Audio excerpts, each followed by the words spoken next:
Assalamualaikum warahmatullahi wabarakatuh. Shalom, Om Swastiastu, Namo Buddhaya, dan salam kebajikan bagi kita semua.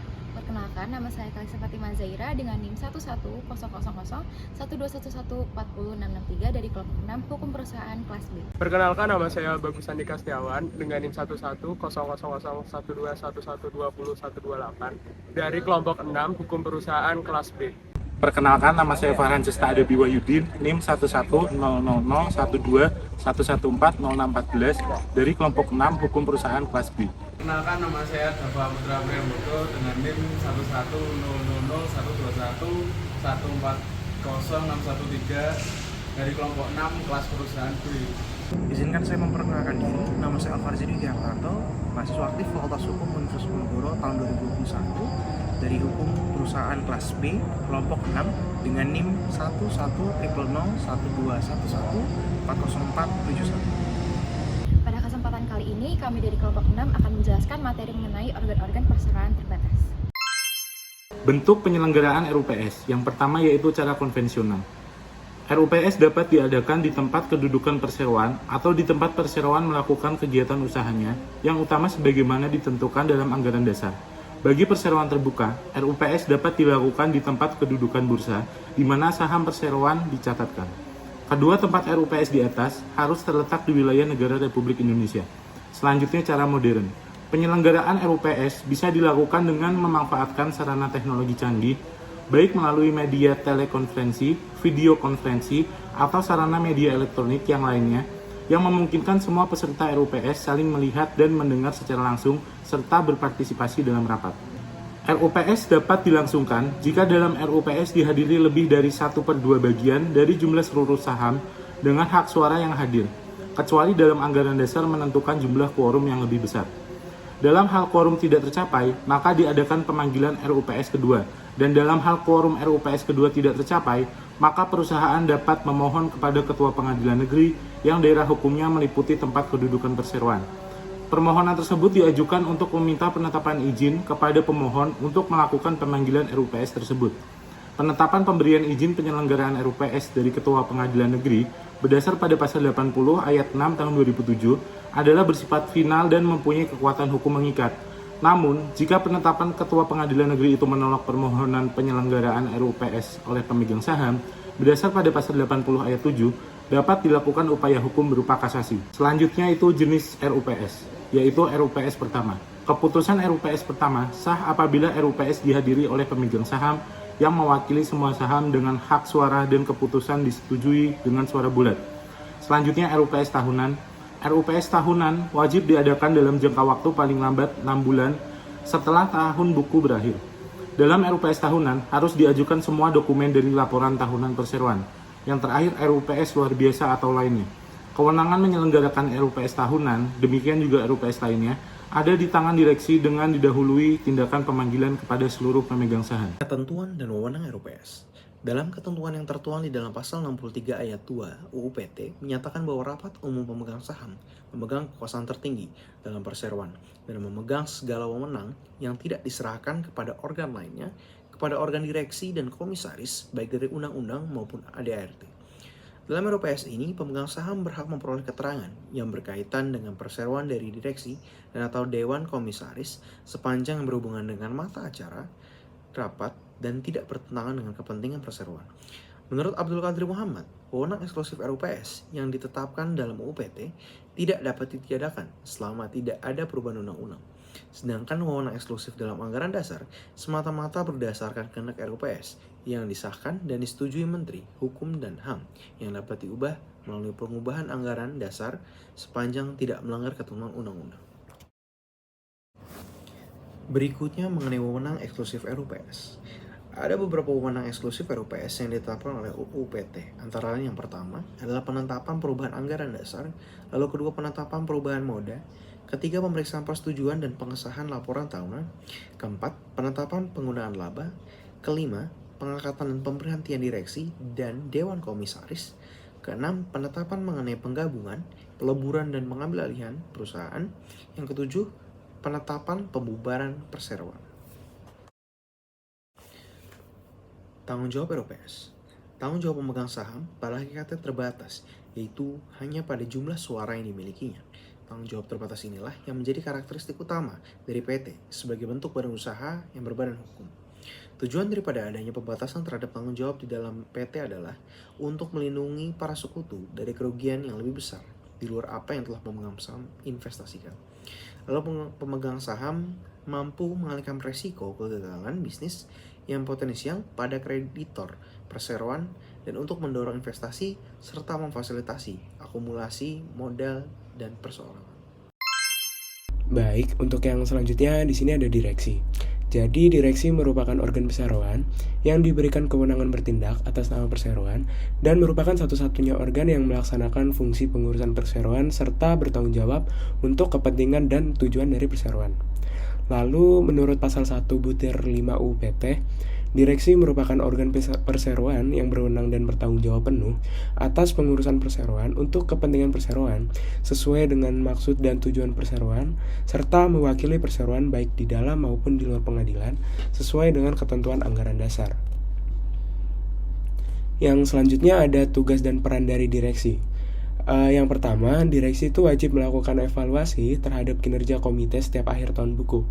Lalu yang kedua, direksi mewakili perseroan secara sah dan secara langsung, baik di dalam maupun di luar pengadilan tentang segala hal maupun dalam segala kejadian, dan mengikat perseroan dengan pihak lain, serta menjalankan segala tindakan, baik yang mengenai kepengurusan maupun kepemilikan. Selanjutnya, direksi wajib membuat dan memelihara daftar pemegang saham, risalah RUPS, risalah rapat direksi, dan penyelenggaraan pembukaan perseroan, serta menyimpan semua di tempat kedudukan perseroan. Lalu, yang keempat, direksi wajib menyelenggarakan RUPS tahunan dan RUPS lainnya sesuai dengan kewenangan sebagaimana diatur dalam anggaran dasar perseroan dan peraturan perundang-undangan yang berlaku. Lalu, yang kelima, anggota direksi wajib melaporkan kepada perseroan mengenai kepemilikan sahamnya dan atau keluarganya pada perseroan tersebut dan perseroan lain. Lalu direksi wajib meminta persetujuan RUPS untuk mengalihkan atau menjadikan jaminan utang seluruh atau sebagian besar kekayaan perseroan dengan ketentuan tidak boleh merugikan pihak ketiga yang beritikat baik.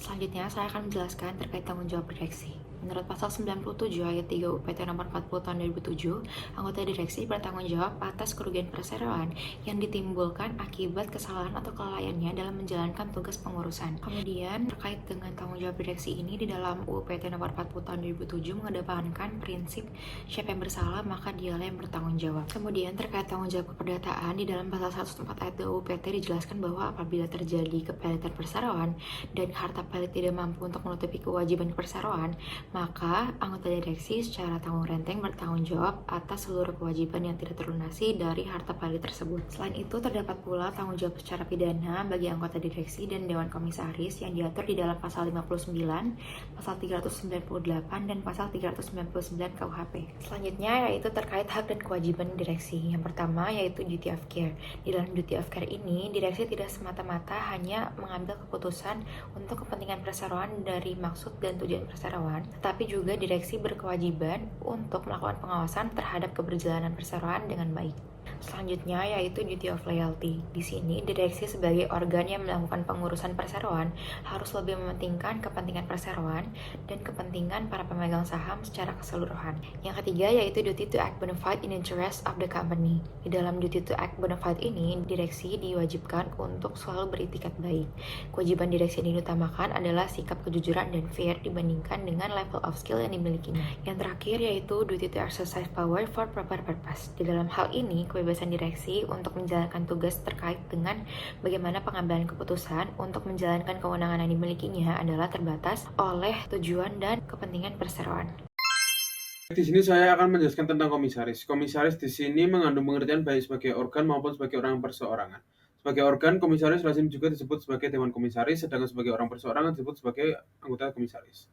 Lalu menurut Munir Fuadi, pengertian dari komisaris adalah suatu organ perusahaan di samping organ perusahaan lainnya yang mengawasi pelaksanaan tugas direksi dan jalannya perusahaan pada umumnya, serta memberikan nasihat-nasihat kepada direksi maupun kepada pemegang saham atau RUPS, baik diminta maupun tidak diminta.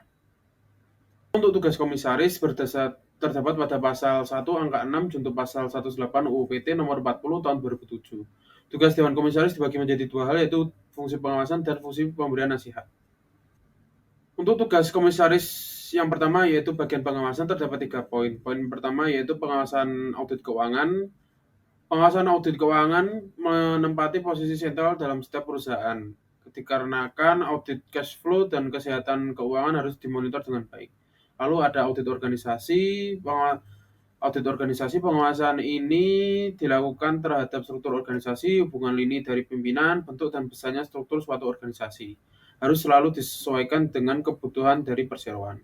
Lalu ada audit personalia. Audit personalia ini merupakan pengawasan terhadap personal seseorang, apakah kriteria dia cocok untuk memenuhi kebutuhan dari perseroan atau tidak.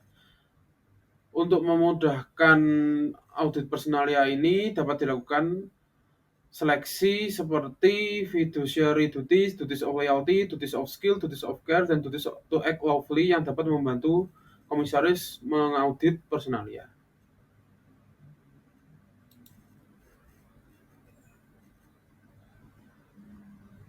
Lalu ada tugas komisaris, yaitu pemberian nasihat kepada direksi dan jajaran manajemen. Tugas pemberian nasihat ini lebih kepada memberikan pelajaran yang baik atau anjuran, seperti memberikan petunjuk, peringatan, dan teguran yang baik.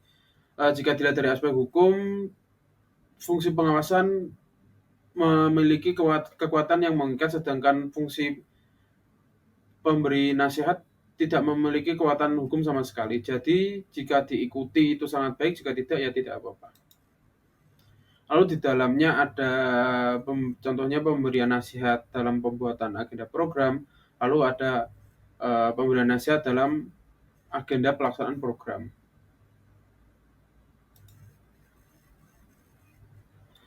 Lalu ada kewenangan komisaris yang terdapat 7 poin di dalamnya. Lalu ada tanggung jawab komisaris. Untuk tanggung jawab pertama terdapat pada pasal 114 UU PT nomor 40 tahun 2007. Ketentuan pasal ini menunjukkan tentang perikatan berdasarkan fiduciary duties, skill and care duties, duties of loyalty, performance duties, stationary duties, contractual duties, dan prinsip pushing the corporate field. Pasal ini merupakan pasal yang paling luas dan mendalam substansinya sebagai kerangka kerja Dewan Direksi, pedoman petunjuk, dan juga ketentuan penghukumannya. Lalu ada pasal 114 ayat 6 UU PT nomor 40 2007. Pasal ini mengatur tentang perlindungan hukum terhadap pemegang saham minoritas. Pasal ini menyatakan bahwa atas nama perseroan, pemegang saham yang mewakili paling sedikit 1/10 bagian dari jumlah seluruh saham dengan hak suara dapat menggugat anggota Dewan Komisaris ke Pengadilan Negeri jika terbukti melakukan kerugian pada perseroan. Lalu yang ketiga ada pasal 115 UU PT nomor 40 2007. Pasal ini menjelaskan tentang penerapan prinsip piercing the corporate veil atau hukum bahwa korporasi berbeda dari pemiliknya dan bahwa pemegang saham korporasi tidak bertanggung jawab secara pribadi atas tindakan dan hutang korporasi.